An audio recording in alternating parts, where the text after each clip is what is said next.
वशिष्ठ जी मुनि और रामचंद्र जी महाराज का दोनों में जो वार्तालाप हुआ है, ज्ञान चर्चा हुई है, उसका आधार लेके योग वशिष्ठ का आधार है। ये बात कहाँ कही है? योग वशिष्ठ में। और वो गुरु महाराज ने तात्या को बताई है और तात्या के द्वारा हमें आज ये ज्ञान मिल रहा है। फिर क्या कह रहे महाराज? सुखराम कहे सुन तातिया अखंड बताई से हो। अब ये भजन कौन सा होगा? अखंड। अखंड भजन की रीत गुरु महाराज हमें बता रहे हैं। अभी जो हम भजन कर रहे हैं ये अखंड है कि खंडित होने वाला है? खंडित भजन है। 1 घंटा तक अखंड रहेगा, किसी का 2 घंटा तक रहेगा, किसी का 3 घंटा तक रहेगा, मगर खंडन पड़ रहा है और दोबारा करेंगे, वो बात अलग है। हमको तो चाहिए अखंड भजन, और इसीलिए चाहिए भेद, और वो भेद को ही हमको समझना है आज। राम राम पद शिवर अरद उरद मन ल्याओ। पहला काम क्या करना है? राम राम छोड़ने की कहीं बात ही नहीं है। मुख सिमरन मत छाड़ जो 10वें द्वार लग जोए। ओट कंठ सुखराम कहे गड़तड़िया बंद हुए। आप थके सहज के माई तका बात है साची। क्या कह रहे महाराज?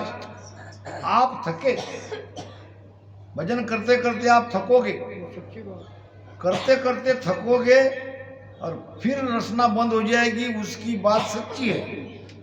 कोई मेरे जैसा भंवर जी की तरफ देख के बैठे हैं ऐसे अपने आप को फंसा रहा है, अपने आप का समय बर्बाद कर रहा है। रचना उसने बंद कर दी। उनकी बंद है तो उनकी थक गई है, करते करते बंद हो गई है। मेरी करते करते बंद हुई क्या? नहीं। आप थके सहज के माई तका बात है साची। 2 तरह के भजन करने वाले हैं। एक भजन करते करते जिसकी रचना थक गई है वो, और दूसरा उनकी तरफ देख के अगर अपनी रचना बंद कर देता है तो धोखा है। के सुख राम मन कर छाड़े सुई सर्व विद काज। कच्चापना मत लाओ।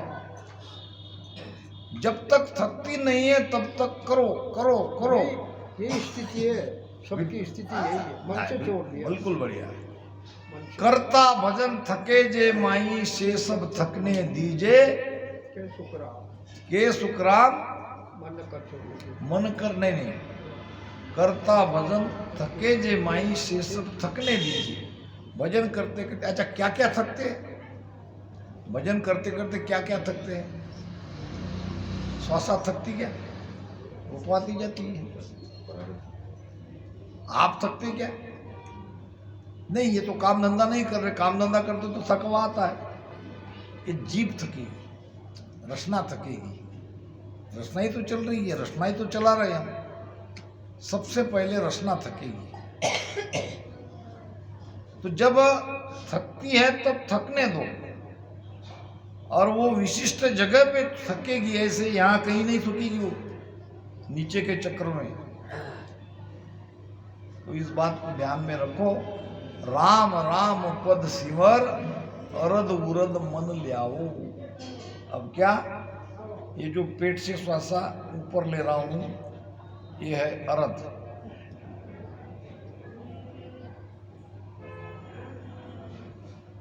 ये जो मैं नीचे छोड़ रहा हूं इसमें मेरा पेट फूलेगा, यह है उरद। और जब मैं श्वास ले रहा हूं तो यहाँ जो पेट फूला है वो वायु जाएगी नीचे, और नीचे जाने वाली वायु रीढ़ की हड्डी से ऊपर जाएगी और आपकी सुर्ती आपको बता देगी। ये करते रहो, इधर सुर्ती लगाओ। ये करते रहो, यहाँ भी सुर्ती लगाओ। सुर्ती आपको हर जगह लगाना है। एक ही जगह सुर्ती लगाने से काम नहीं चलेगा। सुर्ती यानी अंदर में देखना। जैसे एक गाड़ी का ड्राइवर सामने भी देखता है, दिखता है, और इधर क्लच ब्रेक पे भी उसका ध्यान है। इधर कोई बातचीत कर रहे तो वो भी बराबर सुनते हैं। सुरती सब जगह है कि नहीं।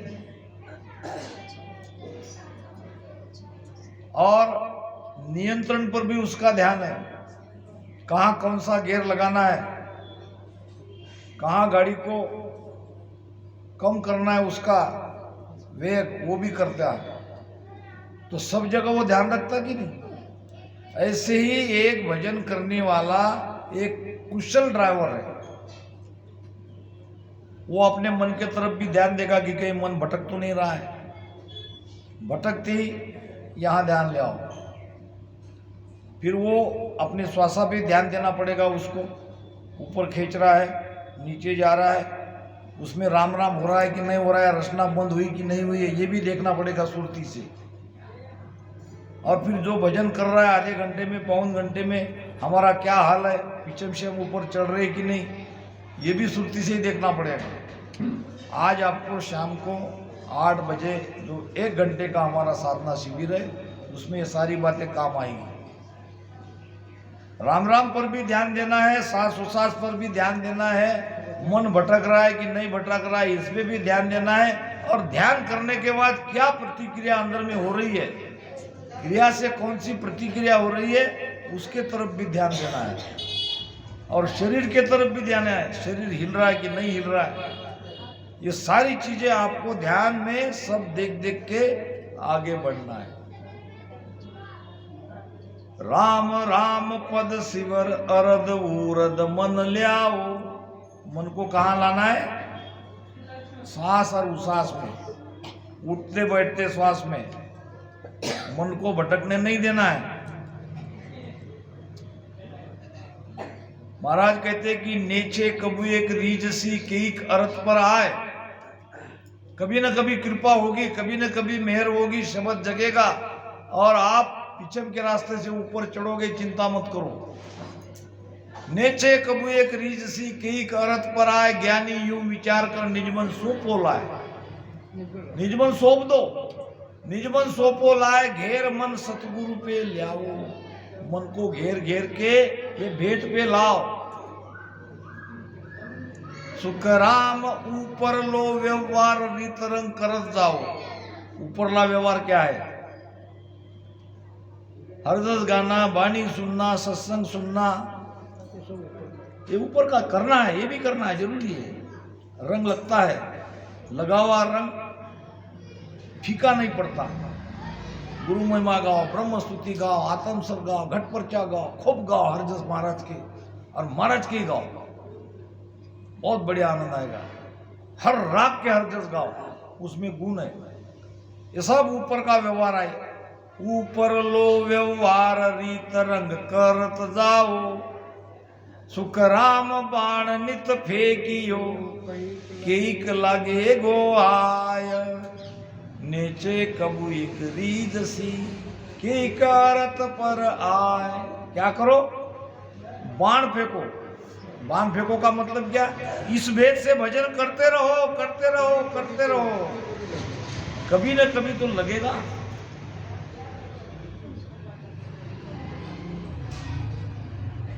लगेगा कि नहीं, विश्वास है ना। भगवान कृष्ण ने अर्जुन के कंधे पर हाथ रख के जब स्वयंवर के लिए जा रहे थे, द्रौपदी स्वयंवर, तो उसको हिदायतें यानी सूचना दे रहे थे। देखो अर्जुन, मैं कहता हूं ऐसे करते रहना। नीचे जलती कढ़ाई है, ऊपर में मछली है और मछली घूम रही है। आपको नीचे कढ़ाई में देखना है और मछली जो हिल रही है, वो हिलती मछली को आग को निशाना लगाना है। क्या करना है, तो ध्यान को इधर उधर भटकने मत देना। कढ़ाई में देखना, कढ़ाई में मछली को नहीं देखना, मछली का घूमना नहीं देखना, मछली की आंख ही देखना। क्या कहा, आंख को ही देखना। और जब तुम्हें आके ही आग दिखाई देगी तब ऐसे बाण मारना नीचे देख के। अब अर्जुन ने कहा भगवान तुम मेरे गुरु हो, अब सब तो तुम मुझे ही कह रहे हो करने के लिए, तो तुम मेरे गुरु हो के तुम मुझे क्या मदद करोगे? भगवान ने कहा वही जो तुम नहीं कर सकते। एक चीज तुम कर नहीं सकते हो वो मैं तो करूंगा, मैं करूंगा तभी तो तुम बाण मारोगे। तो भगवान वो भी बता दो तुम क्या करने वाले हैं। जलती कढ़ाई के तेल को स्थिर तो मैं ही करने वाला हूं। जो उबलता तेल है वो स्थिर करने का काम मेरा है। वो अगर मैं स्थिर नहीं करूंगा तो तुम मछली की आग को कैसे देखोगे? गुरु भी अपना पावर देता है, ऐसी बात नहीं है। जहां तक वो पहुंचे वहां तक वो पहुंचाने की कोशिश तो करता ही है, मगर हमको तैयार रहना है, समझ के भजन करना है, निराश नहीं होना है। जिसके अंदर निराकाशा का भाव आ गया उसके लिए महाराज कह रहे हैं कि नीचे कबू एक रीस, आप निराश मत हो, कभी न कभी गुरु महाराज रीझेंगे, मेहर होगी, कृपा होगी। एक अर्थ पर आए, कोई न कोई आपका भाव देख के, चाहे आपका सेवा का भाव हो, सेवा के साथ भजन कर रहे हो उसको भी नोट किया जाएगा। चाहे आप बड़े अच्छे अच्छे राग में हरजस गाते हो उसको भी नोट दिया जाएगा। आप सत्संग सुनते हो वो भी भाव आपका देखा जाएगा। आप कैसे इसमें लगे हो, गुरु महाराज के ज्ञान में कितना समर्पण आपका है, ये सारे आपका भाव देख के सदगुरु जी प्रसन्न होते हैं। कई का अर्थ पर आए, किसी न किसी अंग लक्षण स्वभाव से गुरु महाराज की मेहर होती है। ज्ञानी यूं विचार कर निजमन सोपो लाए, निजमन से भजन करते रहो और ऊपर का जो व्यवहार है ये भी करते रहो। घेर मन सदगुरु पे लाओ, ये बात बहुत बड़ी बताई है महाराज ने कि मन नहीं चाहता है, मन हटना चाहता है तो उसको घेरो, क्योंकि उसके बिना काम नहीं चलेगा। उसको घेर घेर के भजन में लाना है। तो समझ गए, राम राम पद शिवर अरद उरद मन ल्याओ, ये बात तो आप समझ गए। आपको दूसरा सूत्र सूरत निरत धर्माय करद वो नाम जगाओ। अब क्या सुरती और नृत्य, सुरती क्या? ध्यान। नृत्य क्या? शब्द हमेशा आप वाणी में आते हैं, जानकारी नहीं हो तो पूछ लेना चाहिए, क्योंकि ये बड़े महत्वपूर्ण शब्द है। सुरती है हमारा ध्यान, नृत्य है सुरती की ताकत। नृत्य क्या है? सुरती की ताकत। सुरती जिसके ताकत पे आधार पे लगती है वो है नृत्य। तो सुरती और नृत्य ये मन के साथ सांस उसास में लगाओ। फिर क्या कहते हैं महाराज? करद वो नाम जगाओ। अब करद नाम क्या है? बात ना, कई शब्द आए ना, तो करद नाम है क्या? उसको कट्यार के जैसा वो अंदर घुसता है। हाँ, छुरी। हाँ, छुरी के जैसा अंदर वो घुसता है। तो ये सांस उसास में जो पवन जमा होता है वो अंदर में घुसता है। वो नेचर जो है यहाँ जागृत होता है, वो अंदर में रास्ता जो बंद है वो रास्ता को खोलता है, छुरी के जैसा अंदर जाता है। तो इस प्रकार से भजन करो कि वो वायु नीचे सीधा जाए सांस उसास के साथ। करद वो नाम जगाओ, वाके संग तुम होय, ब्रह्म को देखे जाई। इन सबके साथ तुम जाओगे तो ब्रह्म को देखोगे जो तुम्हारे घट में है, जो घट के बाहर नहीं है। वाके संग तुम होय, ब्रह्म को देखो जाई। इन सबके साथ हमको चलना पड़ेगा, हमारी चेतना को। हम क्या अभिराम? हमारी चेतना।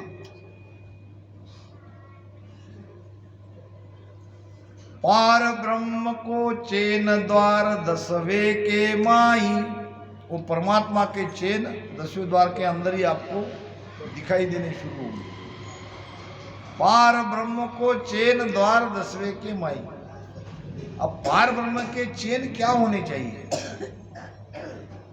देखो वहां क्या क्या चैन होनी चाहिए। एक तो अखंड ध्वनि सुनाई देती है बहुत जोरदार, दूसरा वहां परम आनंद आता है, तीसरी वहां शून्य की स्थिति हो जाती है। हम सोए हैं कि जागरूक है ये भी पता नहीं चलता है, इस परम शून्य में हम चले जाते हैं। ये सारे चैन आपको आने लगेंगे, बार बार समाधि लग जाएगी, कितनी देर बैठे ये भी पता नहीं चलेगा आपको। ऐसा लगेगा कि मैं तो अभी बैठा हूं, अभी बैठी हूं। ये चैन सारे आपके अंदर होने शुरू हो जाएंगे, तब समझना कि आप 10वें द्वार में पहुंचे हो। पार ब्रह्म को चैन द्वार 10वें के माई।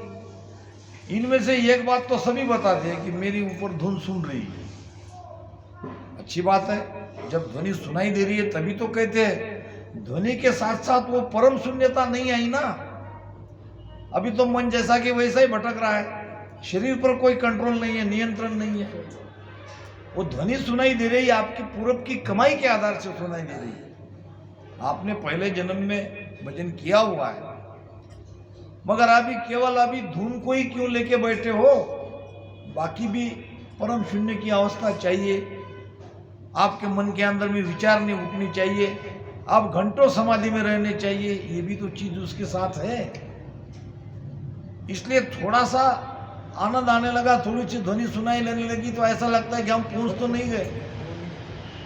बहुत कुछ अभी और आगे करना बाकी है। अभी तो आपके अंदर वो पावर है कि वो चीज आपके अंदर है, सत्संग निरंतर है। अभी तो कहते मैं रस्ता चलाऊंगा। हाँ, अभी रचना चलाओ, खूब भजन करो, रगड़ो खूब, सासू सासू बंद मत करो, बार-बार कहते हैं। और ये विचार छोड़ दो, आप अमर लोक में ही जाओगे, दोबारा आपका जन्म होगा नहीं, मृत्यु आपकी होगी नहीं। मगर ये सारे चैन तो अनुभव जो महाराज ने वाणी में यहाँ दिया है, ये सारे हमारे साथ होने तो चाहिए। सुख राम कहे सुनता तिया, या विद दी गुरु लाय। रामचंद्र तब हरस के बैठा ध्यान लगाए। महाराज कहते हैं सुखराम कहे सुनता तिया, आबिद दी गुरु लाए। गुरु महाराज ने ये विधि बताई और तब रामचंद्र जी महाराज ध्यान करने के लिए खुशी से बैठ गए। एक दो कुंडलियां और ले लेते हैं इसी विषय के।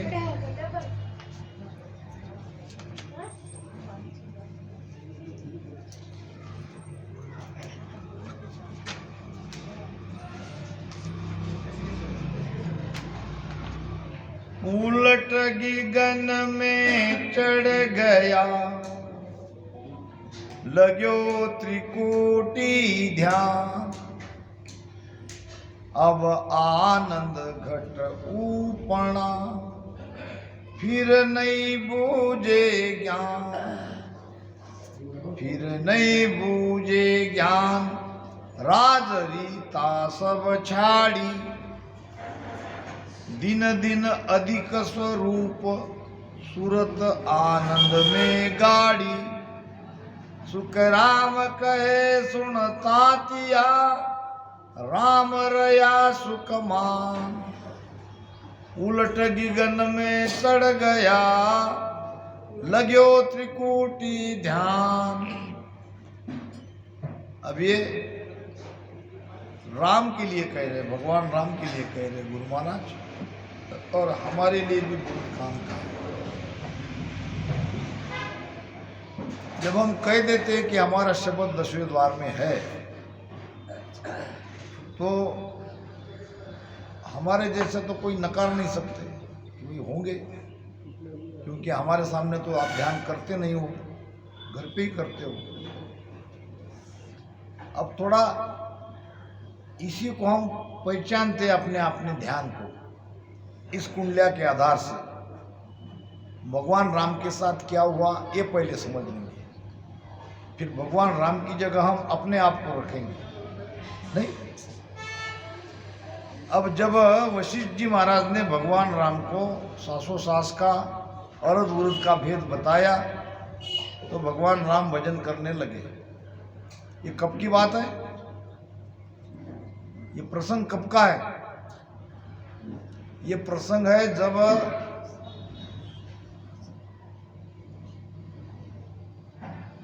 तरुण अवस्था में थे भगवान राम, तब की बात है। तब वशिष्ठ जी महाराज के उन्होंने ये ब्रह्म भेद पूछा था और न मानने पर, जिद करने पर मजबूरन गुरु को, अपने शिष्य को बताना पड़ा ये भेद। और बताने के बाद वो ध्यान में बैठ गए, उलट गगन में चढ़ गया। भगवान राम का ध्यान ऊपर चढ़ गया, ध्यान के साथ वो भी चढ़ गए।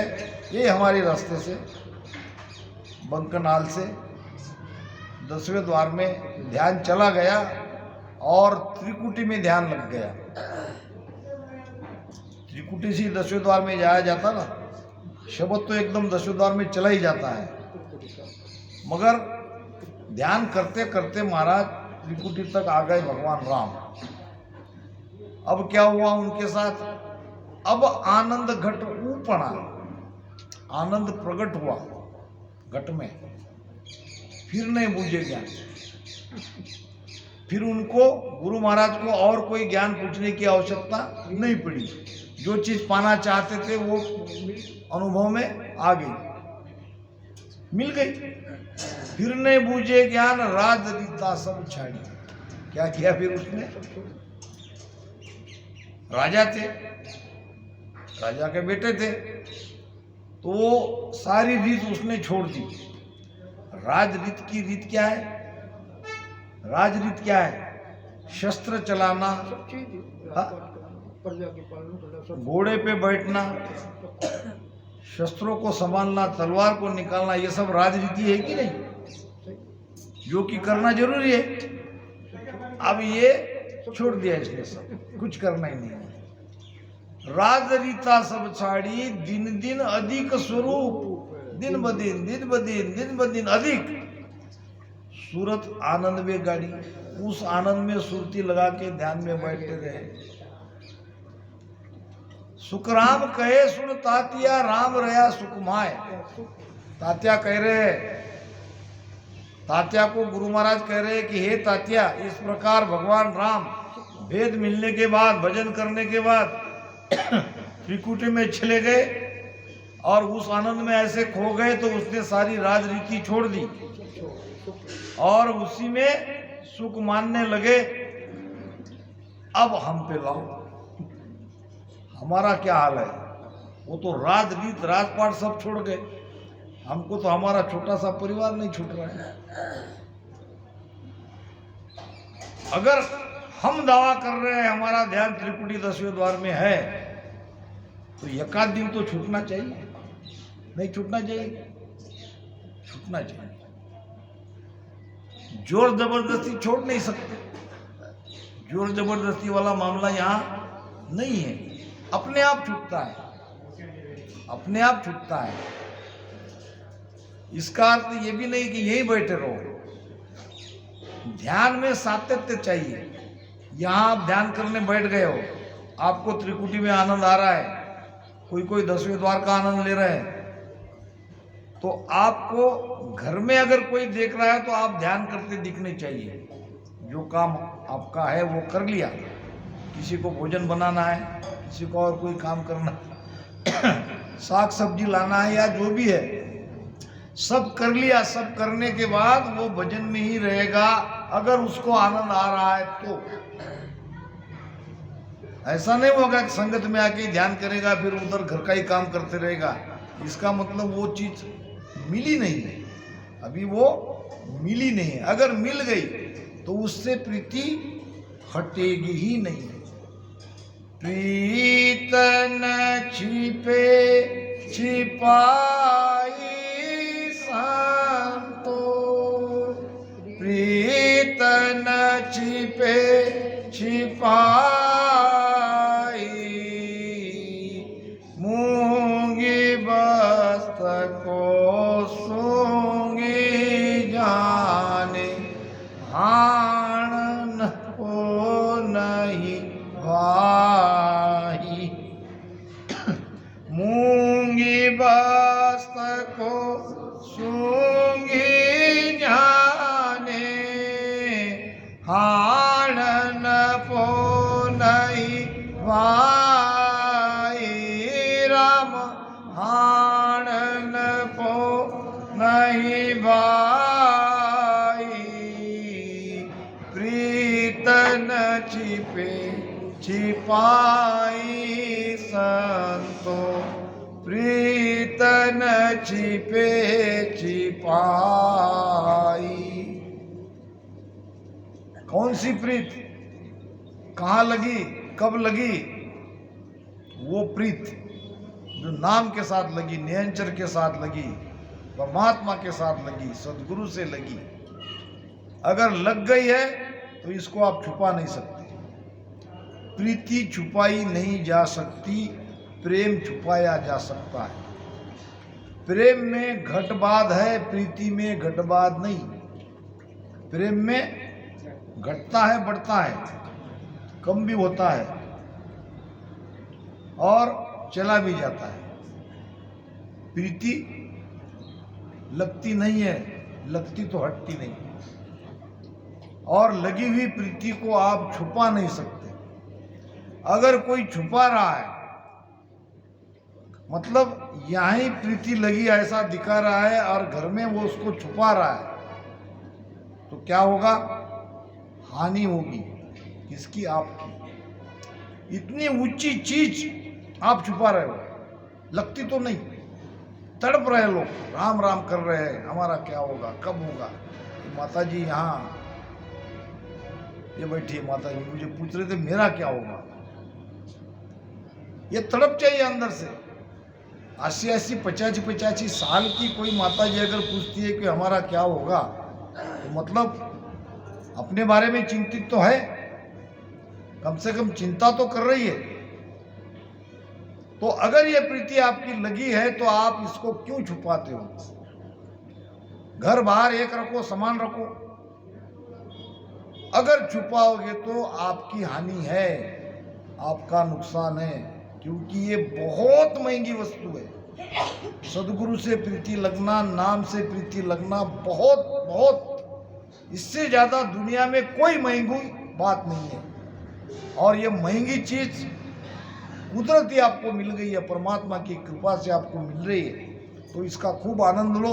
इसको छुपाओ मत, छुपाओगे तो हानि होगी, नुकसान में रहोगे, नफा नहीं मिलेगा। प्रेम और प्रीति में अंतर यह है, मान लो किसी का यहाँ पे छोटा बच्चा आ गया, बहुत ही बढ़िया है, तुतली तुतली बोली बोल रहा है, तो हम अनायास उससे प्रेम करते कि नहीं? प्रेम तो आ ही जाएगा। बच्चे, छोटे बच्चों को कौन प्रेम नहीं करेगा? यह है प्रेम। मगर हमारे बच्चे से हम प्रेम नहीं करते, प्रीति करते हैं। हमारे बच्चे से क्या करते हैं? क्योंकि वो हमारी याद से निकलता नहीं है। अब दूसरे के बच्चे से प्रीति क्यों नहीं करते? अब कुछ देर बाद वो बच्चा रहेगा, फिर चले जाएगा अपना माता पिता के बाद, दोबारा उसकी हमारी मुलाकात नहीं होगी, हम उसे भूल जाएंगे, क्योंकि हमने प्रेम किया था। प्रेम में घटबाद है। और वही हजारों कोस भी हमारा बच्चा दूर है, कहीं भी क्यों नहीं रहो, विदेश में क्यों नहीं रहो, बराबर उसकी याद आती है, क्योंकि वो प्रीति है। तो प्रीति लगाओ, लगने के बाद उसको मत छुपाओ, उजागर होने दो, क्योंकि आप भगवान से प्रीति कर रहे हो। ये कोई मामूली बात नहीं है। इन्हीं शब्दों के साथ वाणी